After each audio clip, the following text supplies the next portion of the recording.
Hello friends, আমি দেবজ্যোতি। তো আজকে আমার সাথে আছে ফিল্মে প্রীতিশ চ্যানেল থেকে প্রীতিশ এবং ফিল্ম স্টুডেন্ট চ্যানেল থেকে স্বর্ণজ্যোতি। তো আজকে আমরা দুটো বিষয় নিয়ে মূলত কথা বলবো। সেটা হচ্ছে একটা 120 বাহাদুর বলে ফারহান আখতারের একটা আপকামিং সিনেমা আসছে, এবং সেকেন্ডলি আমাদের অনিক দত্ত বাংলার পরিচালক। তো তার একটা Feluda fan fiction kind of আছে, it's a tribute to Feluda. সেটার নাম হচ্ছে যত কাণ্ড কলকাতায়। দুটো টিজার বেরিয়েছে, মূলত এই দুটো টিজার নিয়ে কথা বলবো। আজকের ভিডিওটা খুব বেশি বড় হবে না। প্রথমেই আমি জিজ্ঞাসা করবো, তোরা আছিস কেমন? ভাই এত ডেড এয়ার করলে হবে না, এডিট করতে হবে আমাকে। বল আছিস কেমন, বল ভালো আছিস? ভালো ভালো ভালো ভালো আছি। এত ডেড এয়ার হয়ে গেলে তো সমস্যা। আচ্ছা, প্রথমত আমরা যদি 120 বাহাদুরের টিজারটা নিয়ে কথা বলি, যেটা আমার পার্সোনালিতে দুর্দান্ত লেগেছে। এবার যারা দর্শকরা জানেন না, এটা রেজাংলাতে যে যুদ্ধ হয়েছিল 1962 সালে, আমাদের একজন মহান প্রধানমন্ত্রী ছিলেন, তার নাম জওহর নেহেরু। তো তিনি পাকিস্তান চায়নার কাছে হেরে এসেছিলেন। কিন্তু সেখানে আমাদের এখনকার যে লাদাখ রিজিয়ন, লাদাখ যে টেরিটরি, সেখানে রেজাংলা যুদ্ধে 120 জন ভারতীয় সৈন্য, তাদের মধ্যে 113 জন মারা যান। কিন্তু তারা খুব বীর বিক্রমে 3000-এর বেশি চাইনিজ সোলজারদের কিন্তু আটকে দেন। খুবই সুন্দর একটা গল্প, খুবই এম্পাওয়ারিং একটা গল্প ভারতীয় হিসেবে। তো প্রথমে আমি স্বর্ণজ্যোতির কাছে যাবো। স্বর্ণজ্যোতি, তোর টিজারটা কেমন লাগলো এক্সোবিট বাহাদুরের? আমার টিজারটা খুবই ভালো লেগেছে এবং আমার মনে হয় যে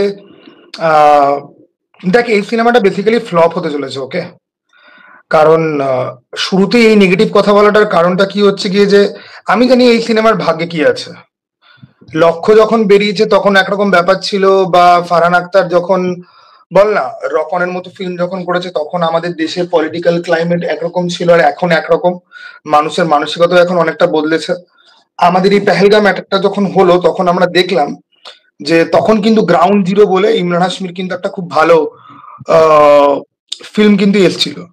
সেটা কিন্তু কেউ সাপোর্ট করেনি, কেউ দেখেওনি। মানে কবে এসছে আর কবে বেরিয়ে গেছে কেউ জানে পর্যন্ত না। ফারহান আখতারের ব্যাপারটাও এখন না কাইন্ড অফ সেরকম, কারণ ফারহান আখতার বহুদিন ধরেই কোনো সিনেমাতে, লাস্ট আমি তার ওই বক্সার নিয়ে একটা ফিল্ম আমি রিভিউ করেছিলাম আমার চ্যানেলের একদম শুরুর দিকের ভিডিওর মধ্যে রয়েছে, তুফান বোধহয় নাম ছিল। সিনেমাটা কিন্তু আমার তখন মোটামুটি লেগেছিল। পরে আমি সিনেমাটা যখন দেখেছি আরো বেশ কিছু সময় পরে, তখন কিন্তু সিনেমাটা আমার অতটা খারাপও কিন্তু লাগেনি। এখন কি বলতো, এদের ফেসের ভ্যালু আমি বলি, বা এদের রিকগনিশন, বা আজকের দিনে না হলে সিনেমা দেখতে যাবো, এই সিদ্ধান্তটা একটা বড় সিদ্ধান্ত। সেটার সামনে অজয় দেবগন, অক্ষয় কুমাররাই কাইন্ড অফ কিন্তু মার খাচ্ছে। ওকে, সেখানে দাঁড়িয়ে ফারহান আখতারের সিনেমা লোকে দেখতে যাবে কিনা আমার যথেষ্ট ডাউট আছে। টিজারটার কোয়ালিটি বেশ ভালো, এবং সালমান খানের যে ফিল্মটা আসছে গালাওয়ান ভ্যালি, সেটার আমি বলবো যে এরকম টাইপের একটা কোয়ালিটি হলে পরেই ভালো হয়।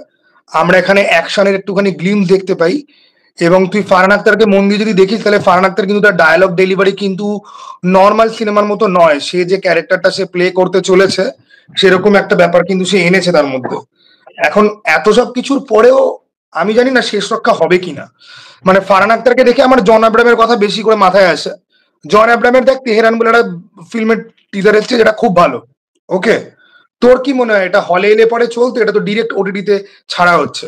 অত যদি তেহরানের ট্রেলারের যা কোয়ালিটি, বড় বড় স্টারদের ওরকম ভালো কোয়ালিটির কিন্তু আসে কিন্তু নয়। ওকে, আসে কিন্তু না। তাহলে আমি জানি না। ওকে, আর মানুষজন না, আমি একটা জিনিস দেখেছি, এটা কিল একটা রিয়েল লাইফ ইনসিডেন্টের উপরে একজন গুর্খা সৈনিক 40টা ডাকাতের সাথে মারামারি করবে সেটার উপরে বেস করেই কিন্তু তৈরি। ইভেন কি কিলকে কিন্তু এটা বলে প্রমোটও কিন্তু করা হয়নি। কিলকে কিন্তু বলা হয়েছে যে হলিউড রাইটস কিনছে, হলিউডে অনেক পুরস্কার পেয়েছে, হ্যান ত্যান। তা সত্ত্বেও মানুষ কিল দেখতে কিন্তু যায়নি। যেই কারণে অক্ষয় কুমার, আমার মনে আছে এই কিলের যে স্টোরিটা, সেটার উপরে বেস করে অক্ষয় কুমার কিন্তু একটা ফিল্ম করার প্ল্যান কিন্তু ছিল, যেটার পোস্টার পর্যন্ত কিন্তু এসে গেছিল। তারপরে সেটাকে ওদের শেলফ করতে হলো। ফলে এই সিনেমাটার ভাগ্যে খুব একটা ভালো কিছু নেই, অ্যাটলিস্ট আমার ধারণা। আচ্ছা, স্বর্ণজ্যোতির টিজারটা খুবই ভালো লেগেছে। ও বক্স অফিসের অ্যাসপেক্টটায় আসলো, ওর বক্স অফিসের অ্যাসপেক্টটা আমি পরে আসছি। এরপরে আমরা যাবো প্রীতিশ আমাদের ফিল্ম রিভিউ কমিউনিটির খুব ইয়াং একজন মেম্বার, আমাদের থেকে বয়স অনেক কম, কিন্তু খুব ভালো করছে ওর চ্যানেলটা, আপনারা প্রত্যেকে চেক আউট করুন। তো প্রীতিশ, আমি হিস্টোরিক কনটেক্সটে বা স্বর্ণজ্যোতি এই যে ন্যাশনালিজম বনাম চেঞ্জিং যে ল্যান্ডস্কেপটা হয়েছে মানুষের টেস্টে, এটাতে আমি পরে আসছি। তুই আগে আমাকে বল, এমনি অ্যাজ আ তুই দেখে তো টিজারটা লাগলো কিনা? আমার টিজারটা বেশ ভালো লেগেছে, মানে ভিজুয়াল এবং যেভাবে টিজারটাকে কেটেছে, এবং ওই যে ভায়োলেন্স জিনিসটা, ওই যে একটা জায়গায় এখন গলাটা ঢুকিয়ে দিচ্ছে, গলার ভেতরে চুড়িটা ঢুকিয়ে দিচ্ছে, সেটা রক্তটা যেভাবে ব্লাডটা ফ্লোর হচ্ছে যেভাবে, ওটা দেখতে কিন্তু বেশ ভালো লাগছে। মানে একটা মানে হাই বাজেট মুভির যেরকম ভিজুয়াল হওয়া দরকার টিজারের মধ্যে, সেইগুলো সবকিছু মানে রয়েছে, ভালো একটা বিজিএম রয়েছে, এবং ফারহান আখতারকে বেশ ভালো লাগছে। এবার আমার যেটা স্বর্ণজ্যোতি দাও বললো, যেটা আমারও ডাউট, আমার মনে হয় না ছবিটা খুব একটা কিছু বক্স অফিসে ঢুকতে পারবে। এটা যদি একটা ভিকি কৌশল থাকতো বা এই সিনেমায় যদি অন্য কোনো অ্যাক্টর থাকতো, তাহলে হয়তো পোটেনশিয়ালটা বেশি থাকতো আমার মনে হয়। তার কারণ ছবি মানে কি হয় না, একটা মাইন্ড মানে মানুষের মাইন্ডসেট হয়ে যায় যে এর ট্র্যাক রেকর্ড ভালো না, এ সেরকম কোনো এ লিস্টার অ্যাক্টর নয়, তো সেই জন্য না মানুষ অতটা সেই সিনেমার প্রতি মানে আগ্রহ দেখায় না, এবং হলে যেতেই হবে, গিয়ে দেখতেই হবে, এরকম কোনো মানে ইন্টারেস্ট তারা মানে তাদের ক্ষেত্রে আমরা দেখি না। তো এবার দেখা যাচ্ছে মানে ছবিটা কিরকম হয়, তবে টিজার লেভেলে যথেষ্ট আমার মনে হয় এই সিনেমাটা মানে যা দেখিয়েছে সেটা আমি মনে করি বেশ ভালো, দুর্দান্ত। অবশ্যই অবশ্যই। আর এবার আমি আসবো যেটা স্বর্ণজ্যোতিও রেস করলো, সেটা হচ্ছে মানুষের চেঞ্জিং টেস্ট। এবার আমরা লংগেস্ট টাইম দেখেছি বলিউড, এটা শুধু বলিউড আমি বলবো না, ভারতীয় সিনেমাই করে, বাট বলিউড সব থেকে ওয়ার্স্ট অফেন্ডার। সেটা হচ্ছে কোথাও গিয়ে এই যে ইন্ডিয়া এবং পাকিস্তানের যে ভোলাটাইল যে জিও পলিটিক্যাল কন্ডিশন, সেটাকে কোথাও করে ট্যাপ ইন করে পয়সা কামানো। ইভেন আমরা অপারেশন সিন্দুরের সময় দেখেছিলাম, অপারেশন সিন্দুর চলছে, সেখানে মানুষ, আমাদের মিলিটারি পার্সন মারা যাচ্ছে, এরা ট্রেডমার্ক করতে দৌড়াচ্ছে যে অপারেশন সিন্দুর সিনেমা বানাবো, সেটা ট্রেডমার্ক করা। তো এই এনক্যাশমেন্টটা আমরা দেখেছি পাকিস্তানকে নিয়ে, তাদের ব্যক্তিগত জীবনে, তাদের পলিটিক্যাল আইডিওলজি যাই হোক, যেহেতু এটা একটা বড় রকমের মানুষের সাথে রেজোনেট করে, সেই জন্য তারা এটা করে এসছে। এবার আমি পার্সোনালি মনে করি, তুই যদি একজন এভারেজ, এটা আমি জানি না স্বর্ণ আর প্রীতিশ কতটা এগ্রি করবি, একজন এভারেজ ইন্ডিয়ানকে যদি জিজ্ঞাসা করা হয়, he doesn't give an F about Pakistan, ঠিক আছে? এবং পাকিস্তানকে কাইন্ড অফ আমরাই জিওপলিটিক্যালি সিগনিফিকেন্স দিই যখন আমরা সিনেমা বানাই, কারণ পাকিস্তানের নিজের কোনো সিনেমা নেই, পাকিস্তানের নিজের কোনো সিনেমাটিক সফট পাওয়ার নেই। আমরা যখন পাকিস্তানকে সিনেমা বানাচ্ছি, ওইটাই পাকিস্তানকে কাইন্ড অফ একটা ইনডাইরেক্ট জিওপলিটিক্যাল লিভারেজ দিয়ে দিচ্ছে বলে আমি বিশ্বাস করি। আমি বিশ্বাস করি যে পাকিস্তান সিনেমায় দেখানো উচিত, তোমার ভালো দেখাতে হবে না, খারাপও দেখাতে হবে না, বন্ধুত্ব শত্রুতা কিছু দেখাতে হবে না। এবং আমরা যেটা দুটো সিনেমা আসছে আপকামিং, যে যেখানে আমরা এই যে পাকিস্তানি ফ্রন্ট থেকে চাইনিজ ফ্রন্টে শিফট হতে দেখতে পাচ্ছি, দ্য ন্যারেটিভ গালওয়ান ভ্যালি, যেটা 2020 সালে। তুমি কিন্তু আমার যেটা মনে হয় ওয়ার্ড টুতেও খানিকটা কিন্তু আমরা দেখতে পেয়েছি এই ঝলকটা, যে চাইনিজে মুভ হয়ে যাচ্ছে, তুমি দেখো সামুরাই ওই শটটা। হ্যাঁ, না মানে যাই হোক, মানে বেটার লেট দ্যান নেভার, যে এরা যা বুঝেছে যে এই যে এটা পাকিস্তানের কে ইয়ে করা, এনক্যাশ করে যাওয়া এটা, এবং আমরাই কাইন্ড অফ পাকিস্তানকে গ্লোবাল স্পটলাইট দিই, পাকিস্তানের কোনো সফট পাওয়ারই নেই। তো এটা নিয়ে স্বর্ণর কাছে আমি যাবো। স্বর্ণ, আমরা কিন্তু একটা খুব অ্যাক্টিভ শিফট দেখতে পাচ্ছি এই সিনেমাটা হচ্ছে 120 বাহাদুর। সালমান খান সিয়াচেন ক্ল্যাশ নিয়ে বানাচ্ছে 2020 সালে, যেটা হয়েছিল। ইভেন ওয়ার টুতে, যেটা এক্ষুনি প্রীতিশ বললো, সেখানে কিন্তু খুব মানে খুব ক্লিয়ারলি পাকিস্তান থেকে মুভ করার একটা সিদ্ধান্ত দেখতে পাচ্ছি। এই যে আমাদের ভারতীয় সিনেমা পাকিস্তানি বর্ডার থেকে চাইনিজ বর্ডারে শিফট করছে, এটা নিয়ে তুই দেখ, এই 120 বাহাদুরের সিনেমাটার অ্যানাউন্সমেন্ট বা প্ল্যানিং বা এই সিনেমাটার কথা কিন্তু আমি বহু আগে শুনেছি। পেহেলগাম খুব রিসেন্ট একটা ইনসিডেন্ট। এই সিনেমাটা কিন্তু আমার মনে হয় না যে সেই ইন্টেনশনের জায়গা থেকে আসছে, কারণ এটা নিয়ে কিন্তু অনেক আগে মানে আমি শুনেছি এই প্রজেক্টটার ব্যাপারে, ঠিক আছে? এটা হচ্ছে কি প্রথম কথা। গালাওয়ান ভ্যালির ব্যাপারটা হচ্ছে কি, মালদ্বীপে আমাদের ইন্ডিয়ার একটা রেস্কিউ অপারেশন নিয়ে সালমান খানেরা ফিল্ম করার কথা ছিল, এবং সামহাও জিনিসটা ল্যান্ড আপ করেনি। তারপরে ওরা এই জিনিসটার দিকে ওরা আরেকটা এরকম ছিল, ওই সিনেমাটার নামটাই কি ভুজ হওয়ার কথা ছিল? ভুল ভুল ভুল, না না না, ভুজ অন্য, ভুজ অন্য, এবং ভুজ অত্যন্ত 1971, ওটার নাম ছিল বুল, যেটা স্বর্ণ বলছে, ওই সিনেমাটার নাম ছিল বুল। বুল বুল। তো এবার বুল থেকে শিফট হয়ে এদিকে গালওয়ান ভ্যালিতে তোর এসছে। এবার দেখ, এই চায়নার সাথে যে প্রবলেম গুলো বা যেই প্রবলেমের উপরে হাইলাইট করে ফিল্মগুলো তৈরি হচ্ছে, এগুলো কিন্তু সব পুরোনো ইনসিডেন্ট, এগুলো কিন্তু নতুন ইনসিডেন্ট কিন্তু নয়।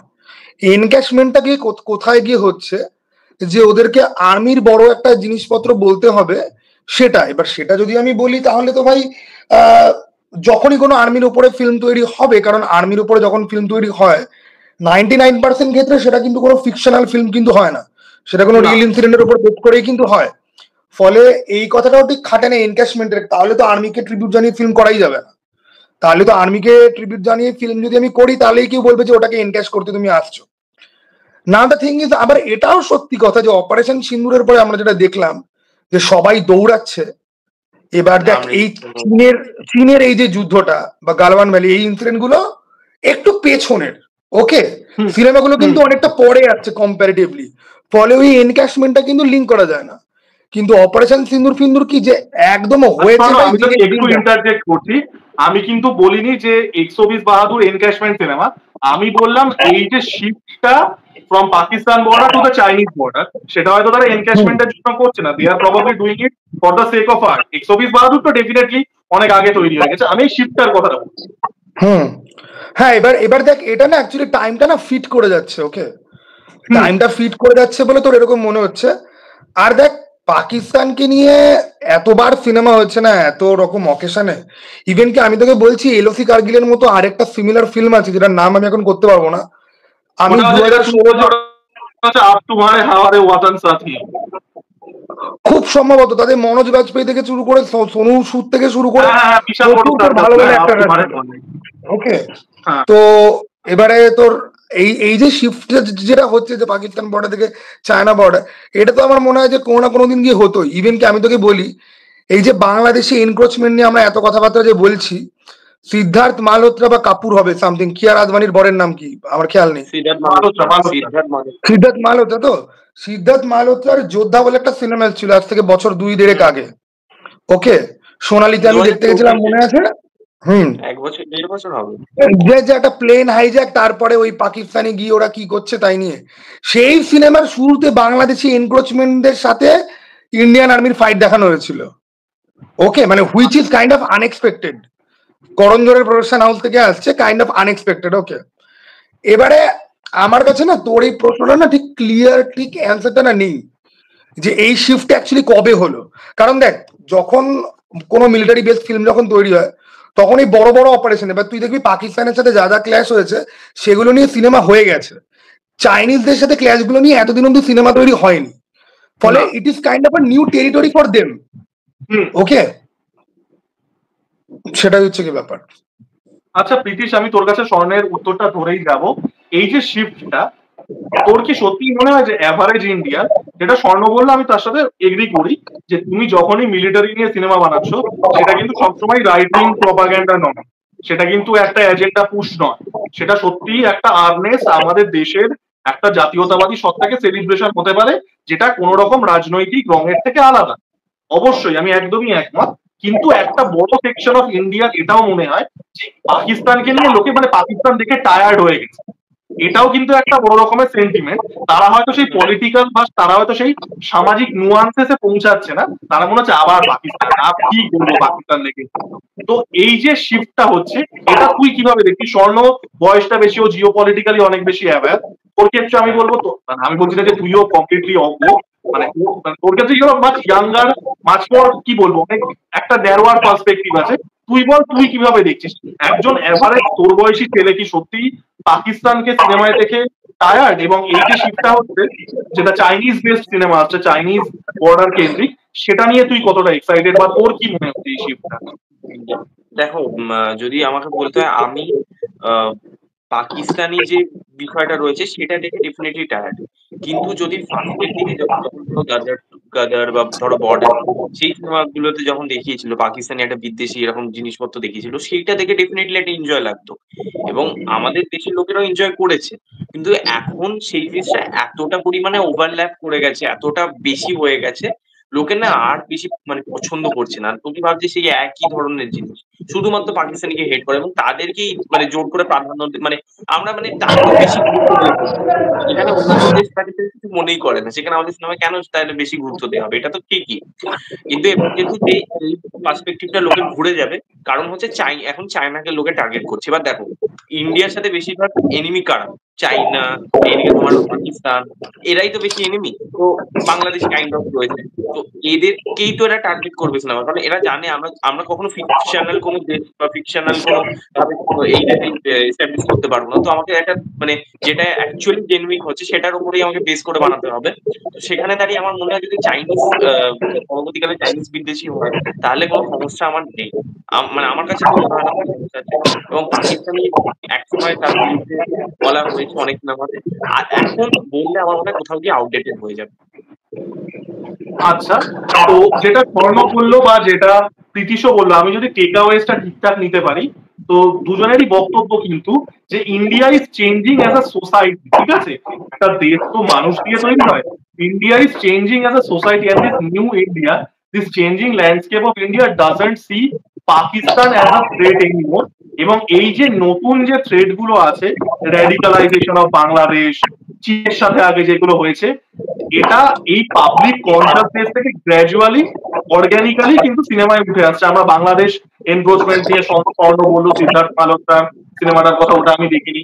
আমাদের রিসেন্টলি বাংলাদেশ এনক্রোচমেন্ট নিয়ে একটা সিনেমা আপকামিং আসছে, রক্তবীজ 2, সেটা এটা নিয়ে আলোচনা আমরা এখানে করবো না, বাট এটা কিন্তু একটা চেঞ্জিং কনসাসনেস যে যেখানে অ্যাজ আ কালেকটিভ সোসাইটি আমরা পাকিস্তানকে নিয়ে ইন্টারেস্টেডই নই, we think this are bigger threats, এবং সেটাই কোথাও গিয়ে সিনেমাতে রিফ্লেক্ট করছে। তো যাই হোক, এটা ছিল আমাদের আলোচনা 120 বাহাদুরকে নিয়ে। টিজারটা আমাদের প্রত্যেকেরই ব্যক্তিগতভাবে ভীষণ ভালো লেগেছে।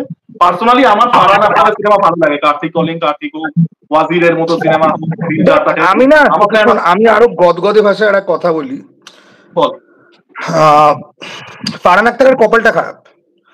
ফারহান আখতার কিন্তু ওই যে সেকুলার কিছু মানুষ আছে না, যাদের কাছে ধর্ম টর্ম করে বেশি ম্যাটার করে না, ওকে, মোটামুটি আর্টিস্টিক একজন ইন্ডিভিজুয়াল, আমি কিন্তু ফারহান আখতারকে কিন্তু ইজিলি সেই ক্যাটাগরির মধ্যে রাখতে কিন্তু পারি। শাহরুখ খান আর সালমান খান বা আমির খানের যেরকম কমার্শিয়াল ফিল্মের অডিয়েন্স রয়েছে, ফারহান আখতার নিজেকে কোনোদিনই কমার্শিয়াল ফিল্ম অ্যাক্টর হিসেবে কোনোদিনই উনি নিজেকে এস্টাবলিশ কিন্তু ট্রাই কিন্তু করেনি। যখনই সিনেমা করেছে সেটা গান নিয়ে, রক ব্যান্ড নিয়ে, আর না হলে পরে বিখ্যাত বিখ্যাত ক্যারেক্টার। মিলখা সিং এর চরিত্রে অভিনয় করেছে, তুফানেও ওনার যে ক্যারেক্টারটা ছিল সেটা বোধহয় কোনো মানে রিয়েল ক্যারেক্টারের উপরে। ওকে, এবার ও ঋত্বিক রোশনের সাথে ক্যারিয়ারের শুরুর দিকে লক্ষ্যের মতো ফিল্মও কিন্তু করে কিন্তু এসছে। ফলে এই লোকটার যে কনসিস্টেন্সি এরকম কিন্তু না যে হুট করে আমি ন্যাশনালিস্টিক হয়ে গেলাম, ওকে, বা হুট করে আমি হয়ে গেলাম, ওরকম কিন্তু নয়। আমি তোকে একটু ইন্টারজেক্ট করছি, ফারহান আখতার কিন্তু গোল্ডের মতো সিনেমাও প্রডিউস করেছে, যেটাও কিন্তু খুব ভালো একটা সিনেমা। হ্যাঁ হ্যাঁ, ইভেন কি আমি তোকে বলছি, ধর যেরকম জন আব্রাহাম বিভিন্ন রকম ইন্টারভিউতে যখন জিও পলিটিক্স নিয়ে কথাবার্তা যখন বলে বা যেভাবে ও বলছে, এবং তার সাথে জনের ফিল্মোগ্রাফি তুই ম্যাচ যদি করিস, যে লোকটার কথার সাথে কাজ ম্যাচ করছে, সাকসেস হচ্ছে কি হচ্ছে না যেটা পরের কথা। আমি এখনো মনে করি যে অ্যাটাক সিনেমার মধ্যে দুটো অ্যাকশন সিন আছে, একটা পার্লামেন্টের মধ্যে ক্লাইম্যাক্সে, একটা মাঝখানে দিল্লির একটা বাজারের মধ্যে। যা যেই লেভেলের অ্যাকশন দেখিয়েছে ওটা হলিউডকে বিট করা লেভেলের অ্যাকশন। এবং আমাদের সালমান খান, আমির খান, শাহরুখ খান বা প্রভাস বা আমার পছন্দ রকিং স্টার ইয়াশ, তাদের ফিল্মেও কিন্তু ওই লেভেলের অ্যাকশন সিন কিন্তু নেই, ঠিক আছে? এবার একটা লোক চেষ্টা করছে, সে সাকসেস পাচ্ছে না, বাট তাও সে চেষ্টা করছে, ঠিক আছে? সেখানে তো তাকে তো বলা যায় না যে যে না তার অন্য কোনো রকম ইন্টেনশন রয়েছে। এবারে এটা চক্করে না এদের মার্কেটটাও কিন্তু মার খেয়েছে, কিন্তু এরা কিন্তু বদলায়নি, যেটা খুব কমেন্ডেবল। ফারহান আখতার আজকে চাইলেই একটা সাউথের থেকে একটা সফল ফিল্ম তুলে নিয়ে এসে সেটাকে কি ও কি প্রডিউস করতে কি পারে না? ও কি মোহিত সুরিকে দিয়ে একটা ঝাড়া কোরিয়ান ফিল্ম কি ওর ব্যানার থেকে আসতে পারে না? সবই হতে পারে। কেজিএফ চ্যাপ্টার 1 এত বড় হিট কেন হয়েছে হিন্দিতে? এতে ফারহান আখতারের কৃতিত্ব। কেজিএফ কিন্তু প্ল্যান ছিল না যে হিন্দিতে হবে রিলিজ, ওকে। ফারহান আখতার দেখেছে সিনেমাটা, দেখে ভালো লেগেছে, তখন ওর মনে হচ্ছে যে না আমি এটাকে ব্যাক করবো। তো ফারহান আখতারের, হ্যাঁ, তো ফারহান আখতারের প্রতি আমার অন্যরকম এটা ফারহান আখতারই না বা এক্সেলের হাত ধরে কেজিএফ চ্যাপ্টার 1 এসেছিল, এবং ওরা কিন্তু সিনেমাটা অনেকটা তৈরি হয়ে যাওয়ার পর দেখে তারপর সিদ্ধান্ত নিয়েছে, ঠিক আছে? তো আমার ফারহান আখতারের জন্য অন্যরকম একটা রেসপেক্টের জায়গা আছে। This is a very creative individual. সে কখনোই ফর্মুলাটিক টেমপ্লেট বেসড ফিল্ম সে করবে না। তার যদি মনে হয় যে এই গল্পটা বলার দরকার, তাহলে সে বলতে সে আসবে। এবার সেটা ল্যান্ড করুক না করুক, বক্স অফিস কামাক না কামাক, সেটা পরের ব্যাপার। But as a individual artist আমি ভাই সাপোর্ট করি, এই সিনেমাটা আমি দেখতে তো যাবো, এটা হচ্ছে কি মোদ্দা কথা। ওকে, ঠিক আছে স্বর্ণ, আমি স্বর্ণের সাথে পুরোই এগ্রি করি, এবং একজনের কথা হলো যাকে আমি মানে পার্সোনালি আমার খুবই পছন্দের একজন, সেটা হচ্ছে জন এব্রাহাম। আমার এটা প্ল্যান ছিল না, বাট তেহরানের প্রসঙ্গ যখন উঠলো, তেহরানটা নিয়েও ছোট্ট করে একটা আলোচনা করে নিই, তারপরে যত কাণ্ড কলকাতায় যাবো। তেহরানের টিজারটা আমার পার্সোনালিতে ব্যাপক লেগেছে। এবার তেহরানের যে গল্পটা, সেটা কিন্তু রিয়েল ইনসিডেন্ট থেকে, যেটা স্বর্ণও বললো, 2012 সালে আমাদের পার্লামেন্ট বলছে, আমাদের ইসরায়েল যে এমবাসি আছে, দূতাবাস আছে, তার সামনে বম ব্লাস্ট হয়েছিল, ঠিক আছে? মাল্টিপল নেশনের ইসরায়েল এমবাসিতে বম ব্লাস্ট হয়েছিল, সেটার পেছনে জিও পলিটিক্যাল কারণ কি সবাই জানেন, আমি সেসব চাচ্ছি না। এবং সিনেমাটার টিজারটা কিন্তু জেনুইনলি ভালো হয়েছে। এইসব সিনেমা কেন রিলিজ পায় না আমি জানি না, ডাইরেক্ট ওটিটিতে আসছে। তো তুই বল তোর, আমি প্রীতি সেখানে প্রথমে যাবো, তারপর স্বর্ণর কাছে আসছি। আমাকে জিজ্ঞেস করো। আরে ভগবান, তুই একটুখানি তুই জিও পাচ্ছে, স্বর্ণই বল তুই। বল তেহরানের ব্যাপারে কি বলতে হবে। দেখ, তেহরানের ওই ঘটনাটা আমি পুরোটা জানি, যে এই কনটেক্সটের উপরে এই ফিল্মটা তৈরি হচ্ছে। এবার ব্যাপার হচ্ছে কি যে ভাই, জন আব্রাহাম যখন অ্যাকশন যখন করে না, সেটা কমার্শিয়াল ফিল্ম হোক আর আর্মি বেসড ফিল্ম হোক, আর্মি বেসড ফিল্ম হলে তো আমি বিশাল খুশি হই যে ভাই এই টপিকে আর কারোর গুদা না থাকুক, এ তো ঠিক করতে যাবে, ঠিক আছে, এবং ভালো করে ভাই। তুই ভেদা যদি দেখিস, লাস্ট ভেদার যে ঘটনাটা, ওটা কিন্তু একটা রিয়েল ইনসিডেন্ট, এবং তুই খালি ভাববি যে এটা রিয়েল ইনসিডেন্ট হয় কি করে, ঠিক আছে, এবং সেটাকে পুরো দেখিয়েছিল ভাই। যেই রকম অ্যাকশন, সেরকম গল্প, আর কি বলতো, জনের এই যে মানে কি বলবো, যে এই সত্য ঘটনার উপরে বেস করে যে ফিল্মগুলো যে থাকে না, সেগুলো টোন না পুরো হলিউড লেভেলের টোন। আমি কিন্তু বেসিক্যালি একটা হলিউড লেভেলের সিনেমা। হ্যাঁ, এবং তুই তাতে মানে সিনেমাটোগ্রাফি ভালো হয়েছে, ডিপ্লোম্যাট বলো, ওইদিকে তোমার বাদলা হাউস বলো, এগুলো তো বেশ ভালো জনের। তুই সিনেমাটোগ্রাফি থেকে শুরু করে, এডিটিং থেকে শুরু করে স্টোরি টেলিং, আমি কিন্তু ভিএফএক্স অ্যাকশনের কথা কিন্তু বলছি না, আমি বলছি এই যে স্টোরি টেলিং এর যে প্যাটার্নটা, ঠিক আছে, ইচ এন্ড এভরিথিং। তোর মনে হবে যে আমি জ্যাসন বর্নের কোনো ফিল্ম দেখছি হয়তো, ওকে।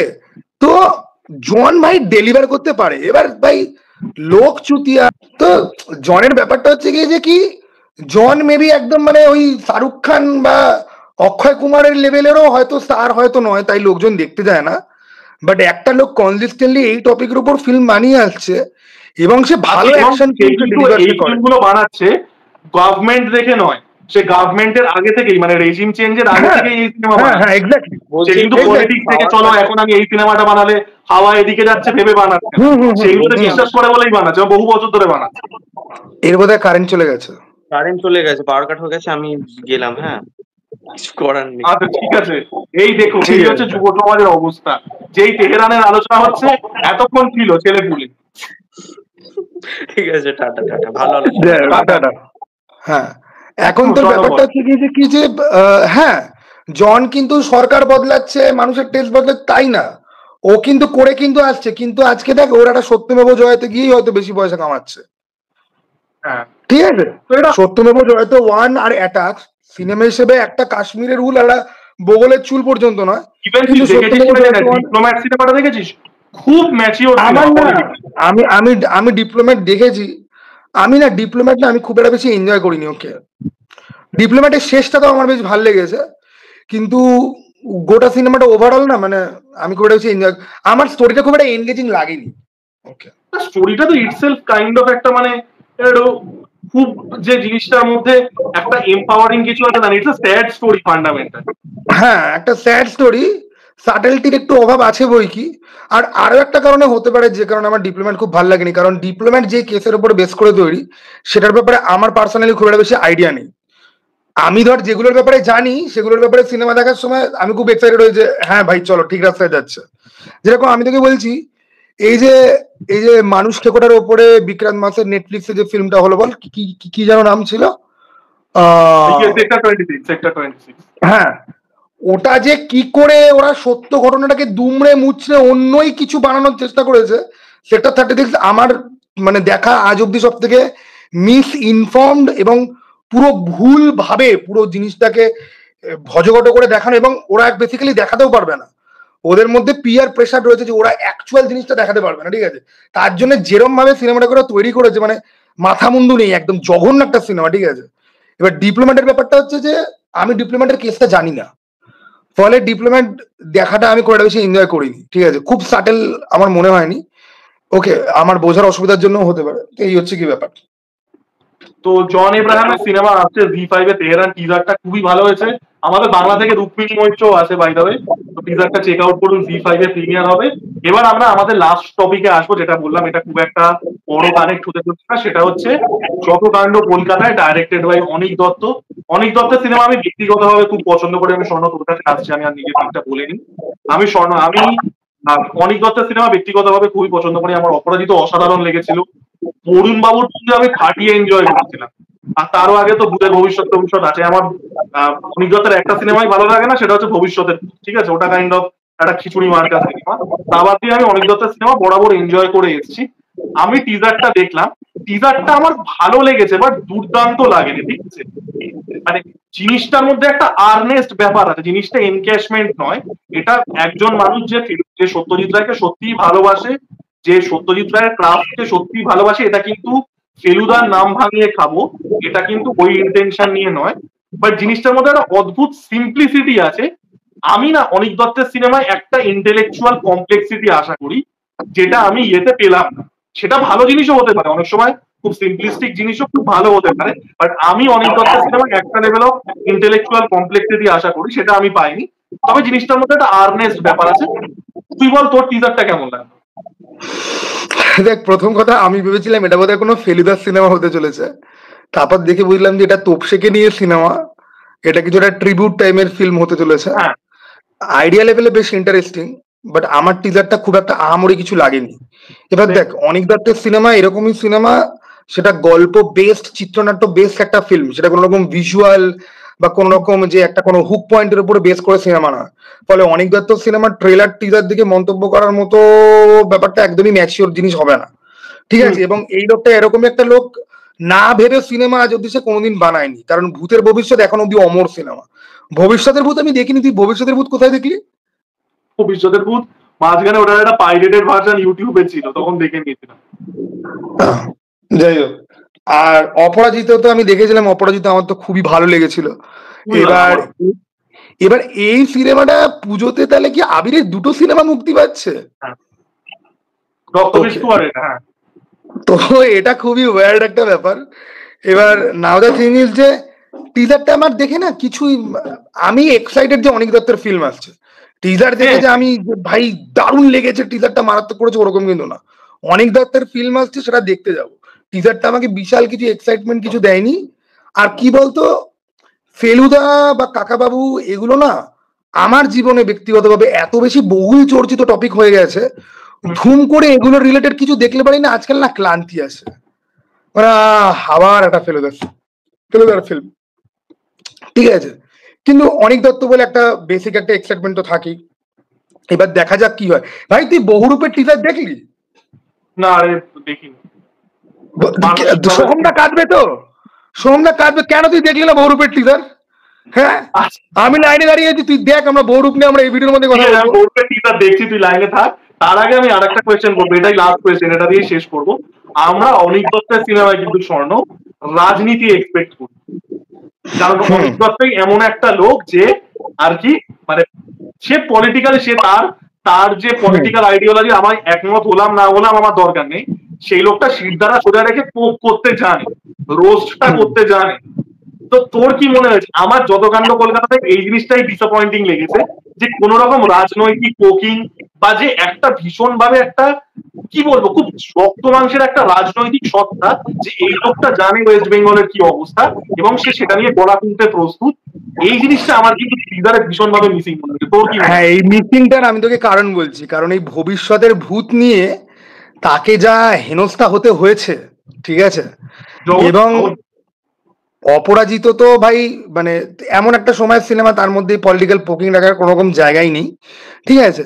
এবার এখানেও তিনি আর রাখবেন বলে মনে হয় না, ঠিক আছে। আজকে যদি তুই আমাকে বল, আজকে অনিক দত্তের সিনেমাকে সার্টিফিকেট না যদি দেয়, তোর কি মনে হয় কলাক লোক এটা নিয়ে কথা বলবে বা বিশাল ইয়ে তুলবে যে না আমাদেরকে এটা অন্যায় হচ্ছে?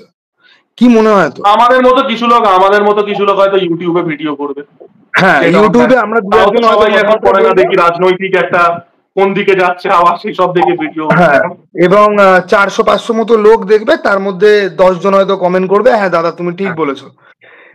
দেয়ার ইজ নো পয়েন্ট। আর আমি রিয়েলি বলছি, এই প্রতিবাদী মানুষদের না, সত্যি সত্যি বলছি, আমাদের রাজ্যে অ্যাটলিস্ট চুপ করে যাওয়া উচিত। প্রতিবাদ করে তুমি কিছু বদলাতে পারবে না, প্রতিবাদ করলে পরে তোমার ক্ষতি করার চেষ্টা করা হবে। তার থেকে ভাই তুমি নিজের মতো তুমি অ্যাটলিস্ট সুস্থ থাকো, বেঁচে পড়তে তুমি থাকো, অন্য টপিকে তুমি কথাবার্তা বলো, অন্য টপিকে তুমি সিনেমা তুমি করো। এবার কেউ কেউ বলবে তাহলে এরকম ভাবেই তো সমাজ ধ্বংস হয়ে যায়, প্রতিবাদীদের অপমৃত্যু হয়ে যায়। এই কথাটা তাদের জন্য খাটে যারা কোনোদিন জীবনে প্রতিবাদ করেনি। যারা প্রতিবাদ করে ওই বার্নটা বিয়ার করে এসছে তাদের জন্য আর খাটে না। সোজা কথা ভাই, ভবিষ্যতের ভূত ওয়াজ suppose two be a comedy film, সেটা আর ক্ষতি করা হয়নি, এবং শুধুমাত্র রিউমারের উপরে বেস করে, যেখানে সরকার বিরোধী জিনিস রয়েছে। আগে একটা সিনেমা বেরোক, তারপর সেটা দেখো, তারপর তুমি আউটরেজ করো যে এটা এর মধ্যে কি করে ইয়ে করলো। ঠিক আছে, এই যে আমি জানি না যে ভবিষ্যতের ভূত ইউটিউবে এসছিল বা ইয়ে হয়ে গেছে। ভবিষ্যতের ভূত ব্যাপারটা হচ্ছে, তুই কমেডি সেন্ট্রাল রোস্ট দেখেছিস তো? হ্যাঁ, মানে কাইন্ড অফ ওই স্টাইলে, মানে যোগগুলো ওরকম, মানে যথেষ্ট নন পিজি নন পলিটিক্যালি কারেক্ট যোগ directed towards the central government, এবং সেই যোগগুলো এখন করলে ব্যান হয়ে যায়। বুক ফার্মে অফার চলছে, আমি গতকালকে বই কিনতে গেছিলাম, আমি পাগলু চরিত বলে এই বইটা কিনলাম। এতে একটা ক্যারেক্টার রয়েছে, বইটা বেরিয়েছে 2-3 বছর মতো আগে। এতে একটা ক্যারেক্টার রয়েছে, একটা পাগল ছেলে, ঠিক আছে, তার বাড়িঘর নেই, সে তার কুকুরের সাথে সে থাকে, সে রাস্তায়। গোটা বইটা জুড়ে 1 পাতা 2 পাতার গল্প, ঠিক আছে, মানে গল্প না, কমিক্স বেসিক্যালি, ঠিক আছে, 1-2 পাতার।